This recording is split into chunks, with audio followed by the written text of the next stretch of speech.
मैं उसको जानता हूं. ज्या दिवशी तुम्ही देवाच्या इच्छाप्रमाणे वागायला, देवाच्या इच्छाप्रमाणे करायला, देवाची इच्छाप्रमाणे जगायला सुरुवात कराल, त्याच दिवसापासून तुमच्या जीवनामध्ये स्थिरता बनायला सुरुवात होईल. जिस दिन आप परमेश्वर की इच्छा के अनुसार चलना, बैठना, उठना, करना, जीना शुरू करोगे, उसी दिन से उसी घड़ी से आपके जीवन में, आपके परिवार में स्थिरता आना शुरू हो जाएगा. Hallelujah, hallelujah, hallelujah. बहुत सारे लोग हैं यहाँ पर स्थिरता नहीं है उनके जीवन में, है ना? खरं सांगा, है तुमच्या कामामध्ये स्थिरता आहे का? तुमच्या जीवनामध्ये आहे का? परिवारामध्ये आहे का? नोकरीमध्ये आहे का? पैशामध्ये? काहीच नाही. असं है, ऐसे हो रहा है. प्रभु कहता है दाऊद को स्थिरता में लाने के लिए, प्रभु को सिखाने के लिए उसके पीछे जो शत्रु पड़ा था 20 साल लगे. कितने साल? 20 वर्ष लागले त्याला. 20 साल लगे. 20 साल के बाद फिर दाऊद जो है ना यहूदा का राजा बना, उसके बाद में इजराइल का राजा बना, और इजराइल का राजा बनने के बाद धीरे धीरे उसके जीवन में स्थिरता आना शुरू हुआ. हालेलुया.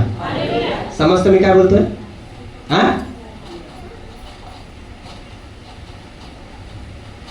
स्थिरता, परिवारामध्ये स्थिरता येऊ द्या. स्थिर परमेश्वर करेल. नोकरीमध्ये स्थिरता. नोकरीमध्ये कशी स्थिरता येईल? परिवारामध्ये कशी? म्हणजे सर्वजण मजबूत होऊन एकदम एक जीवाचे, एक आत्मामध्ये ना हिलणारे ना डुलणारे, एकदम दृढ, पक्का, बिल्कुल भी त्याला कोणी हलू शकणार नाही असा परमेश्वर बनवेल. Hallelujah, hallelujah. ना हिलना ना डुलना, ऐसे वो आपके परिवार को बनाना चाहता है, आपके नौकरी के, आपके घर को, आपके सेवा के, आपको जीवन को बनाना चाहता है. आता काही लोकांच्या जीवनामध्ये जे आहे ना स्थिरता नाहीये, उतर पुतर हो रहा है उनके जीवन में, स्थिरता नाहीये. काही लोकांना तर हमेशा शैतानच दिसतो. आजार आले की डगमळतात, परिस्थिती आली की डगमळतात, काम नसलं की डगमळतात. स्थिरता आहे का? बहुत सारे लोगों के जीवन में स्थिरता नहीं है, क्योंकि आत्मिक जीवन में पहले परमेश्वर, सबसे पहले परमेश्वर जो करेगा वो है हमारे आत्मिक जीवन में स्थिरता. Hallelujah, hallelujah. पहले आता है आत्मिकता, बाद में आता है भौतिक. Hallelujah, hallelujah. मेरे भाई, मेरे बहन, मेरे बात, माझं वचन, माझं शब्द हे देवाचं जिवंत शब्द आहे. ये परमेश्वर का जीवित शब्द है. हालेलुया. समय हो रहा है, लेकिन मैं आपको बताना चाहता हूं. आइए उस वचन को हम फिर से पढ़ें. दाऊद के विषय में क्या लिखा है?